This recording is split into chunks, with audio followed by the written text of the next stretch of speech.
ఆంధ్రప్రదేశ్ రైతులకి bumper offer ప్రకటించారు చంద్రబాబు నాయుడు గారు, ఆ రాష్ట్ర ముఖ్యమంత్రి. 10 లక్షల విలువైనటువంటి డ్రోన్లని రైతులకు ఇస్తున్నారు. కేవలం 20% అమౌంట్ కడితే చాలు, అది ఇచ్చేస్తున్నారు. అంటే మీకు 80% సబ్సిడీ వస్తుంది. 10 లక్షల విలువ కలిగినటువంటి డ్రోన్స్ని మీరు కొనుగోలు చేస్తే 2 లక్షలు చెల్లిస్తే మీకు 10 లక్షల విలువైనటువంటి డ్రోన్స్ని రాష్ట్ర ప్రభుత్వం ఇస్తుంది. మిగతా 8 లక్షలు కట్టాల్సిన అవసరం లేదు. మొదటి విడతగా కేంద్ర ప్రభుత్వం ఇచ్చినటువంటి దాదాపు 800 చిల్లర డ్రోన్స్ను ఇచ్చేశారు. ఇవ్వడంతో పాటు ఆ రైతులకు ఎవరైతే రైతు బృందాలు ఉంటాయో రైతు బృందాలకు మాత్రమే ఈ డ్రోన్స్ ఇవ్వాలని చెప్పి చంద్రబాబు నాయుడు గారు తీసుకున్నటువంటి తాజా నిర్ణయం.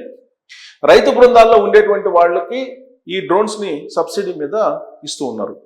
మొదటి విడత అయిపోయింది, రెండో విడత ఇప్పుడు ఇవ్వబోతూ ఉన్నారు. ఇవి ఎందుకు యుద్ధ ప్రాతిపదికన ఇవ్వాలనుకుంటున్నారు చంద్రబాబు నాయుడు గారు అంటే, పురుగు మందుల్ని గతంలో ఎలా పిచికారీ చేసేవాళ్ళు, స్ప్రేయర్స్ ఉండేవి, స్ప్రేయర్స్ తోటి ఈ పిచికారీ చేసేవాళ్ళు. సో దాంతో అవసరానికి మించి మీకు పురుగు మందులు పడిపోతుంది పంటల మీద. అదే డ్రోన్స్ తోటి అయితే కనుక అవసరం ఎక్కడుందో అక్కడ ఎక్కువ వేసుకోవచ్చు, మిగతా చోట్ల లైట్గా పడుతుంది. దీంతోపాటు ఖర్చు, మానవ సహితంగా స్పేర్లతోటి వేసేటువంటి పురుగు మందులు ఎక్కువ మోతాదులో పట్టడంతో పాటు ఎక్కువ ఖర్చు కూడా అవుతుంది. అదే డ్రోన్స్ తోటి కనుక మీరు పురుగు మందులను కనుక పిచికారీ చేస్తే మానవ సహితంగా వేసేటువంటి దానికంటే 25% తగ్గుతుంది ఖర్చు తగ్గుతుంది. అవసరానికి ఎంత అవసరమో అంత మాత్రమే పురుగు మందులు వాడేలాగా కూడా ఈ డ్రోన్స్ని ఆపరేట్ చేసుకోవచ్చు. అందుకే ఇప్పుడు రైతు బృందాలకి దాని మీద ఒక శిక్షణ ఇస్తుంది రాష్ట్ర ప్రభుత్వం. శిక్షణ ఇచ్చి డ్రోన్స్ని అందజేస్తుంది. రాబోయేటువంటి రోజుల్లో మొత్తం డ్రోన్స్ ద్వారానే అగ్రికల్చర్కి సంబంధించినటువంటి పురుగు మందుల్ని కొట్టడానికి దీనికి ఉపయోగించేలాగా ట్రైనింగ్ ఇస్తున్నారు. ఇది ఒక విప్లవాత్మకమైనటువంటి మార్పు. ఈ డ్రోన్స్ తోటే ఇటీవల కాలంలో వచ్చినటువంటి బుడమేరు వరద కానీ లేదంటే మెంతని తుఫాన్ కానీ సహాయ సహకారాలను అందించాయి. ఈ డ్రోన్స్ని ఉపయోగించారు సహాయ సహకారాలను అందించడానికి కూడా. సో డ్రోన్స్ అనేవి మల్టీపర్పస్గా వాడుకోవచ్చు. పైగా రైతులకి అవగాహన కల్పిస్తున్నారు. కొన్ని 100 ఎకరాల్లో పురుగు మందులు చల్లాలంటే అంత ఈజీ కాదు. కూలీలతోటి లేదంటే రైతులు చల్లాలన్నా కానీ అది అంత ఈజీ కాదు. ఒకవేళ మీరు పురుగు మందులు వేయాలన్నా కానీ కొన్ని రోజులు పడుతుంది. ఈలోపు వర్షం కనుక వస్తే అక్కడ మీకు పురుగు మందులు వేసినా ఉపయోగం ఉండదు. అందుకే ఇప్పుడు సాంకేతిక పరిజ్ఞానాన్ని అందిపుచ్చుకోవాలి. ఈవెన్ వాతావరణ శాఖ కూడా ఇప్పుడు ఇంతకు ముందు కంటే కూడా ఎగ్జాక్ట్గా ఎప్పుడు వర్షాలు పడే అవకాశం ఉంది, తేమ శాతం ఎంత ఉంది, అలాగే వర్షాలు హెవీగా ఎప్పుడు కురుస్తాయి, ఇవన్నీ కూడా చెప్తున్నారు, ముందుగానే ఫోర్కాస్ట్ చేస్తూ ఉన్నారు. వాటికి అనుగుణంగా వ్యవసాయాన్ని చేసేలాగా అలవాటు చేయాలి రైతులని అని చెప్పి చంద్రబాబు నాయుడు గారు చెప్తూ ఉన్నారు. దీంతో పాటు రైతులు పంట మార్పిడిని అనుసరించాలని చెప్పి చెప్తున్నారు ఆయన. ఒకవేళ పంట మార్పిడిని కనుక అనుసరించకపోతే భూమి సానుకూలంగా ఉత్పత్తులను ఇవ్వవు అనేది చంద్రబాబు గారు చెప్పడంతో పాటు సైంటిస్టులు కూడా చెప్తున్నారు. సైంటిస్టులు ఎప్పటి నుంచో చెప్తున్నారు. కాకపోతే రైతులు ఒక పంటను అలవాటు పడితే అదే పంటని పదే వేస్తూ ఉన్నారు. దానికి కారణం ఏంటంటే కొన్ని పంటలు వాణిజ్య పంటలు. ఆ వాణిజ్య పంటలకు అలవాటు పడినటువంటి వాళ్ళు వాటినే వేస్తూ ఉంటారు. ఉదాహరణకు పొగాకు, మిర్చి, అలాగే పత్తి ఇలాంటివి వేస్తూ ఉంటారు. కానీ పంట మార్పిడి చేస్తే కనుక అప్పుడు దిగుబడులు ఎక్కువ వస్తాయి అనేది సైంటిస్టులు చెప్తున్నారు. చంద్రబాబు గారు కూడా అదే చెప్తున్నారు. ఇవాళ ఆర్టిఫిషియల్ ఇంటెలిజెన్స్ వచ్చింది, మార్కెట్ చేసుకోవచ్చు. గ్రామం నుంచే పండించినటువంటి ఉత్పత్తులకి మార్కెట్ చేసుకునేటువంటి వెసులుబాట్లు వచ్చాయి. అందుకే ఇప్పుడు విలేజ్ యూనిట్లు, గ్రామ వార్డు సచివాలయాన్ని విలేజ్ యూనిట్లుగా మార్చేశారు చంద్రబాబు గారు. రాబోయేటువంటి రోజుల్లో అవే టెక్ కేంద్రాలు కాబోతున్నాయి, విలేజ్ టెక్ కేంద్రాలుగా మారిపోతున్నాయి.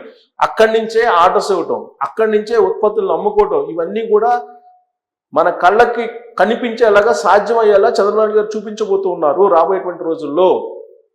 ఇప్పుడు డ్రోన్ టెక్నాలజీని తీసుకొచ్చి డ్రోన్స్ని విస్తృతంగా వాడాలి అని చెప్పి చెప్తున్నారు. డ్రోన్స్ ద్వారా పురుగు మందులు చల్లడం కానీ, లేదంటే ఎరువులు చల్లుకోవడం కానీ, ద్రవ రూపంలో ఉన్నటువంటి ఎరువులు చల్లుకోవడం కానీ, ఇవన్నీ చేయడానికి ట్రైనింగ్ ఇస్తున్నారు.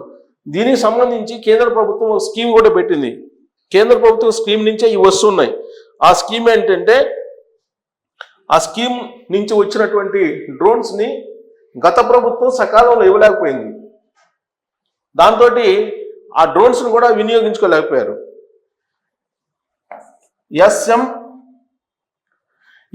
అనేది స్కీమ్ ఏంటంటే, SMAM అంటే సబ్మిషన్ ఆన్ అగ్రికల్చర్ మెకనైజేషన్ పథకం. సబ్మిషన్ ఆన్ మెకనైజేషన్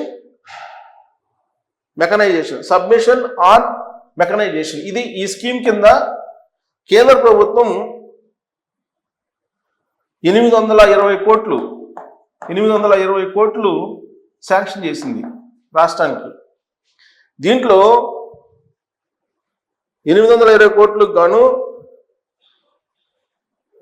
మొదటి విడతగా కొన్ని డ్రోన్స్ని 2024-25లో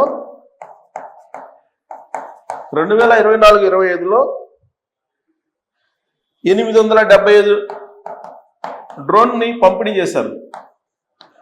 875 డ్రోన్స్ పంపిణీ చేశారు రాష్ట్ర వ్యాప్తంగా కూడా. వాటికి ట్రైనింగ్ ఇస్తున్నారు. ఆ డ్రోన్స్ని ఎలా ఇచ్చారు? మొత్తం 80% సబ్సిడీ. 80% సబ్సిడీ. ఈ సబ్సిడీ అనగానే చంద్రబాబు నాయుడు గారు సబ్సిడీకి వ్యతిరేకం ఆయన పుస్తకంలో రాశారని చెప్పి కొంతమంది చెప్తూ ఉంటారు. కానీ ఆయన ఏ రోజు కూడా రైతులకు వ్యతిరేకంగా, రైతు వ్యవసాయం దండగాని కానీ ఇలాంటి వల్ల కొన్ని మీడియాలో ఆయన మీద ఒక ముద్ర వేసాయి.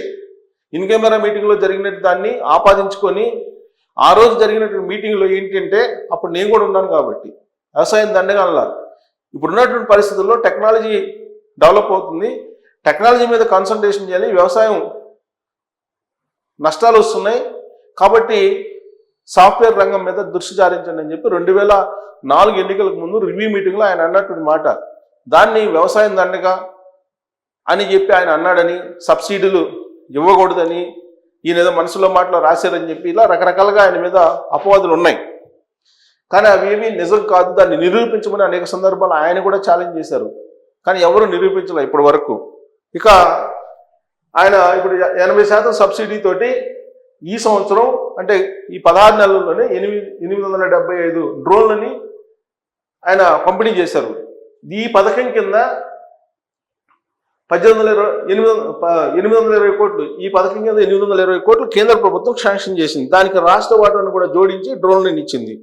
ఇక 2025-26 అంటే ఈ సంవత్సరం 26 ఈ ఆర్థిక సంవత్సరంలో 1000 డ్రోన్లని పంపిణీ చేయడానికి సిద్ధం చేస్తున్నారు.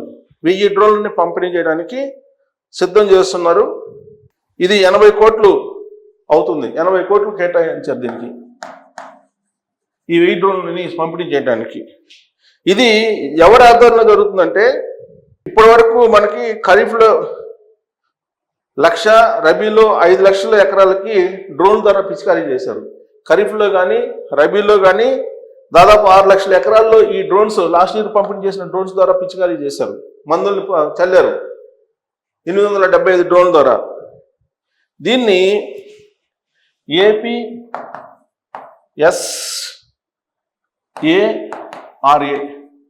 ఇది ట్రైనింగ్ ఇస్తుంది. APSARA ట్రైనింగ్ ఇస్తుంది. ఏంటిది? Andhra Pradesh sensor and smart application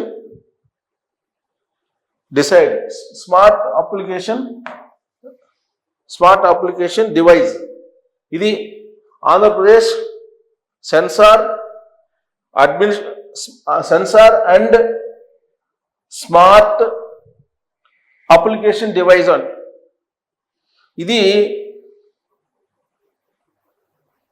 ఇది అగ్రికల్చర్కి సంబంధించినటువంటి డిపార్ట్మెంట్కి తోటి టైఅప్ అయి ఉంటుంది.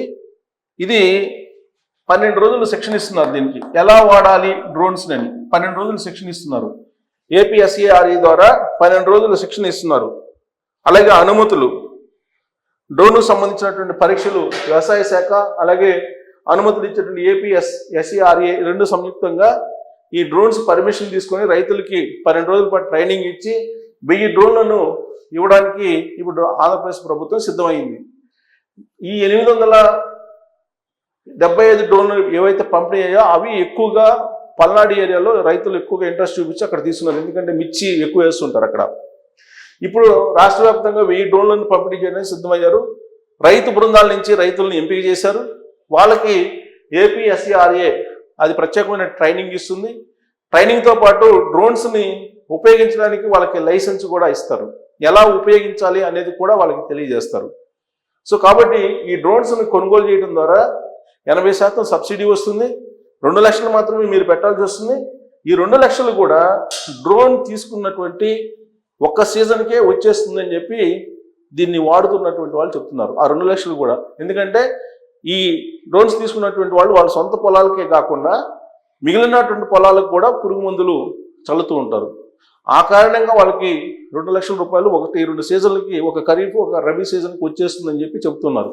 కాబట్టి చంద్రబాబు నాయుడు గారు అన్నదాత సుఖీభవతో పాటు ఇప్పుడు డ్రోన్లకు సంబంధించినటువంటి టెక్నాలజీని రైతులకు అందజేస్తూ రాబోయేటువంటి రోజుల్లో రాయలసీమ మొత్తాన్ని ఉద్యానవన ప్రాంతంగా, కోస్తా ప్రాంతాన్ని ఆక్వా కల్చర్కి అడాప్ట్ చేయటం, అలాగే వాణిజ్య పంటలకి మిగతా ప్రాంతాలని ఉపయోగించడం, ఇవన్నీ కూడా ఆయన సమగ్రంగా వ్యవసాయం మీద దృష్టి పెట్టారు. దానికి టెక్నాలజీని జోడించడం ద్వారా అద్భుతమైనటువంటి ఫలితాలను రాబట్టాలి అనేటువంటి ఉద్దేశంతో ఆయన రివ్యూలు చేస్తున్నారు. దానికి అధికారులు కూడా కోఆపరేట్ చేస్తున్నారు. రాబోయేటువంటి రోజుల్లో వ్యవసాయంలో కూడా టెక్నాలజీ పరంగా ఏ విధంగా అయితే విప్లవాత్మకమైనటువంటి మార్పులు తీసుకురావడానికి చంద్రబాబు నాయుడు గారు ప్రయత్నం చేస్తున్నారో, వ్యవసాయంలో కూడా అదే విప్లవాత్మక మార్పులను మనం ఆంధ్రప్రదేశ్లో చూడడానికి అవకాశం ఉండేలా ఆయన అడుగులు వేస్తున్నటువంటి పరిస్థితి కనిపిస్తుంది. మరి డ్రోన్ టెక్నాలజీని వాడటం ద్వారా రైతులకు ఎంత మేలు జరుగుతుంది అనే దాని మీద మీరు కామెంట్ చేయొచ్చు. Thank you.